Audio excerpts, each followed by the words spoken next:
Assalamualaikum warahmatullahi wabarakatuh. Marhaban, ahlan wa sahlan. Perkenalkan, saya Muhammad Gilang Ardela Mubarok, dosen dari STAI Babu Najah Pandeglang, yang merupakan peserta PKDP 2025 pada PTP UIN Syarif Hidayatullah Jakarta.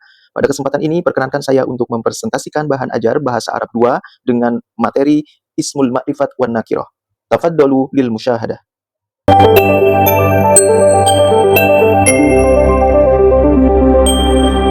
Pada pertemuan ini, kita akan membahas materi kita yang ketujuh, yaitu Ismun Nakiroh dan Ma'rifat. Saya akan paparkan terlebih dahulu capaian pembelajaran dari mata kuliah ini. Adalah mahasiswa mampu menerapkan konsep isim nakiroh dan ma'rifat dalam membaca teks-teks berbahasa Arab. Begitupun indikator dari pembelajaran yang diantaranya mencakup mahasiswa mampu mengidentifikasi, kemudian mengklasifikasi, dan sampai pada mengimplementasikan atau mempraktikkan atau menerapkan konsep isim nakiroh dan ma'rifat ini ketika mahasiswa membaca teks-teks berbahasa Arab. Hayya nabda'u ta'allumuna biqira'atil basmalah jama'atan bismillahirrahmanirrahim. Teman-teman, pernahkah kalian mendengar ada orang berkata, "Ambilkan saya sebuah buku." Dan di lain waktu, dia berkata, "Ambilkan saya buku itu." Apa bedanya?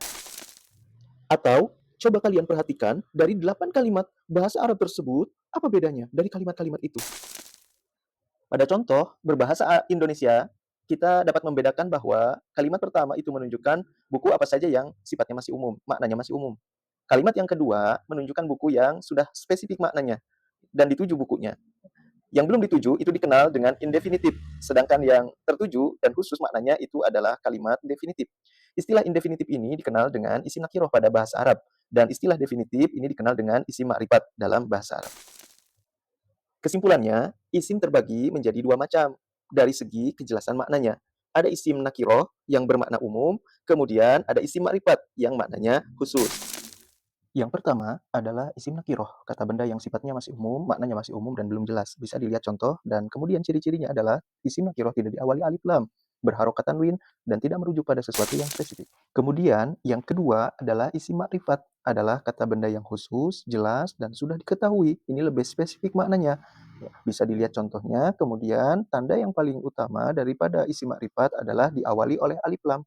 Dan ada 6 macam isim ma'rifat yang merupakan juga tanda daripada isim ma'rifat itu sendiri. Teman-teman mahasiswa, ini adalah jenis-jenis isim ma'rifat. Berikut ini penjelasannya. Yang pertama adalah isim yang diawali oleh alif lam. Kita lihat contoh, ada kalimat masjidun dengan al-masjidu. Masjidun sebagai isim nakiroh, al-masjidu adalah isim ma'rifat yang diawali oleh alif lam. Yang kedua adalah isim alam.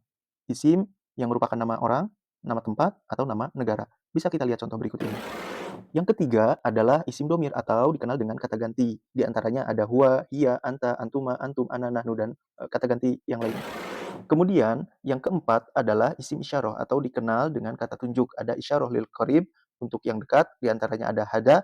Kemudian ada isyarah lil ba'id untuk yang jauh, di antaranya ada dzalika. Yang kelima adalah isim mausul atau dikenal dengan kata sambung. Bisa dilihat pada contoh ada allazi, allati, dan allazina.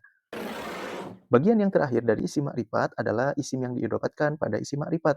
Isim di sini adalah isim nakiroh. Kita bisa lihat contoh, ada kalimat kitabun sebagai isim nakiroh yang diidopatkan kepada al-mu'allim sebagai isim ma'rifat yang berupa mudhof ilai.